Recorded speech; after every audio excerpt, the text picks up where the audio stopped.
और आज ये कार्यक्रम पूरे प्रदेश में हो रहा है, तो तमाम उपस्थित हमारे जितने भी लोग जुड़े हुए हैं वीसी से, अधिकारीगण, मीडिया के साथीगण, प्रदेशवासियों, भाइयों और बहनों, नौजवान साथियों, हमारी सरकार को 2 वर्ष पूरे हो गए। कल 17 तारीख को शपथ ली और ये परंपरा बनी हुई है कि जब 1 वर्ष पूरा हो तब हम लोग बैठ के उसको किस प्रकार उसको सेलिब्रेट करने कह दीजिए, या मेरे हिसाब से लेखा जोखा क्या है 1 साल का जनता के सामने रखें कैसे, उस परंपरा का निर्वहन करते हुए ये प्रोग्राम आयोजित किया गया।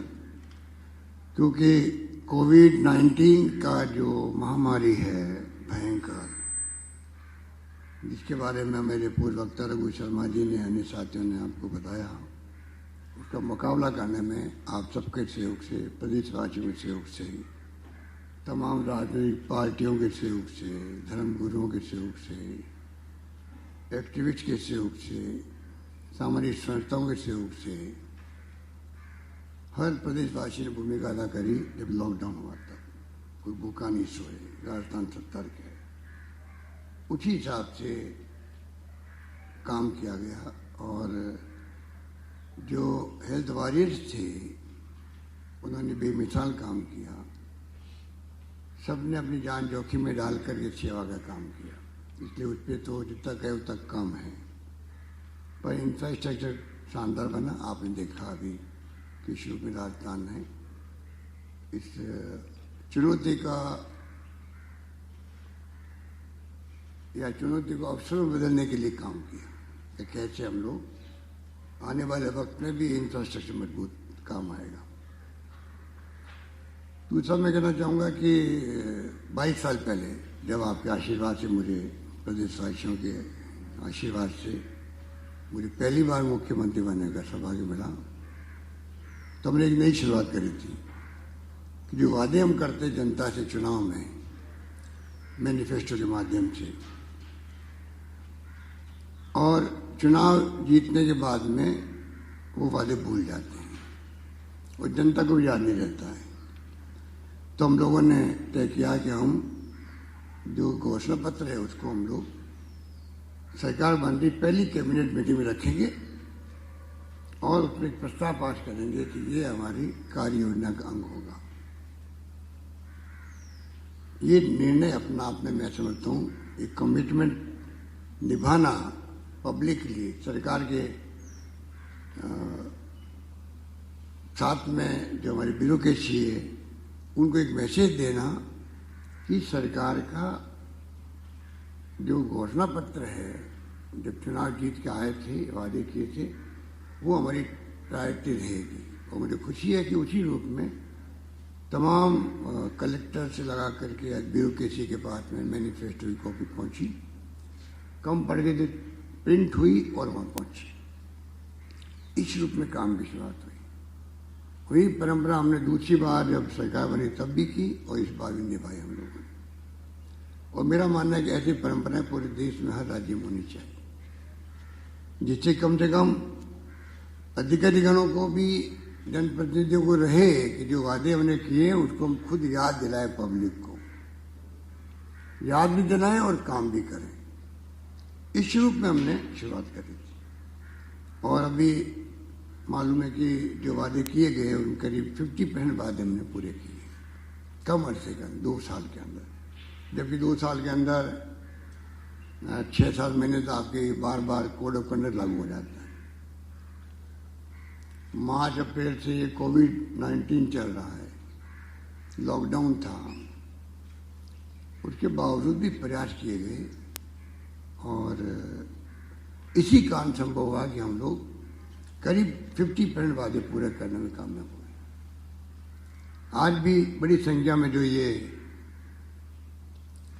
लोकार्पण, शिलान्यास, शुभारंभ हो रहा है, ये भी मैं समझता हूँ कि पहली बार प्रोग्राम हुआ होगा ऐसा कि जिसमें आप देख रहे हैं कि एक साथ में एक कितने मेरे 1200 के आस पास होंगे,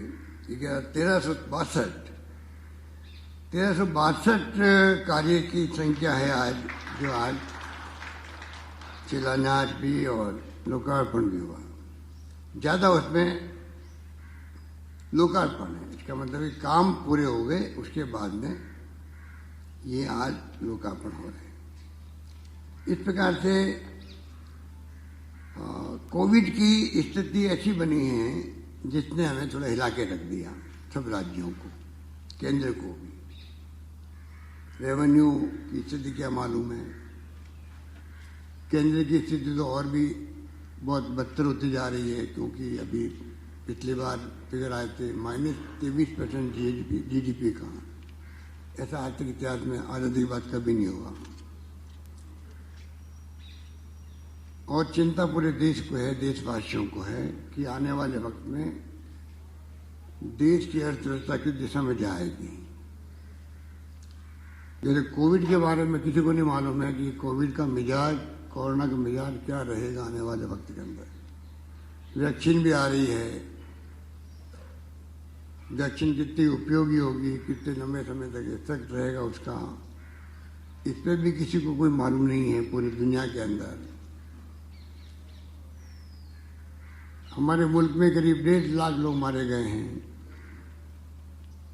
जो विकसित राष्ट्र है वहाँ तो आप देख रहे हो कि विकसित राष्ट्र होने के बावजूद भी, चाहे वो इंग्लैंड हो, अमेरिका हो, इटली हो, जर्मनी हो, स्पेन हो, फ्रांस हो, कई जगह दूसरी बार लॉकडाउन लग रहा है, तीसरी बार लग रहा है। तो ये लॉकडाउन ने जिस प्रकार से और जिस प्रकार से कोरोना ने जो अर्थव्यवस्था को जो ध्वस्त किया है पूरे देश के अंदर, प्रदेश के अंदर, हम कई बार कहते हैं कि केंद्र के पास जो शक्ति हैं नोट छापने की भी और RBI से व्यवस्था करने, राज्यों के पास वो शक्ति नहीं होती। तो केंद्र सरकार को चाहिए, केंद्र सरकार को चाहिए कि आगे आके राज्यों की मदद करे, क्योंकि असली लड़ाई राज्य लड़ती है कोरोना के लिए। इस प्रकार मृत्यु दर कम से कम रहे, रिकवरी रेट बहुत कम रहे, टेस्ट अधिक से अधिक हम करें। ये कोई कम बात नहीं कि एक उदाहरण के रूप में कि हमने 0 से शुरू किया। हमारे टेस्ट करने के लिए पूना, दिल्ली भेजते थे सैंपल। आज 60,000 सैंपल प्रतिदिन करने की कैपेसिटी यहाँ पे पैदा हो गई। आप सोच सकते हैं कि चाहे वेंटिलेटर हो, चाहे ICU हो, सब में हम लोगों ने शानदार व्यवस्था करी। और उसकी देश में भी और देश के बाहर भी भीलवाड़ा मॉडल हो या हमारी व्यवस्था, उसके बारे में चर्चा होती रहती है। जितनी वीडियो कॉन्फ्रेंसिंग होती है हमारे हेल्थ सेक्रेटरी के साथ में या CS के साथ में, कैबिनेट सेक्रेटरी की या हेल्थ सेक्रेटरी की या प्राइम मिनिस्टर के साथ में, हम सब मुख्यमंत्रियों की, तो राजस्थान चर्चा होती है। और ये कहा जाता है कि राजस्थान का ये जो मॉडल है वो तो दूसरे राज्यों में जाना चाहिए। तो हमने इसमें कोई कमी नहीं रखी। पर जो हालात है उसमें मैंने कहा आपको कि पिछला बजट जो हमने पास किया, उम्मीद थी कि हम लोग उसको इस बार संकल्प के पूरा करेंगे। उसमें भी हमारी प्रायोरिटी बदलनी पड़ रही है, क्योंकि आपके पास रेवेन्यू की जो प्रॉब्लम पैदा हुई है वो एक चुनौती हो गई है। वित्तीय प्रबंधन शानदार करना चाहते हैं, मित्रता रखना चाहते हैं। ये 2 साल के सेलिब्रेशन भी मैं समझता हूँ मित्रता के साथ में आज ये मनाया जाएगा। इस रूप में हम लोग चाहते हैं कि एक बार किसी रूप में कब ये कोरोना समाप्त होगा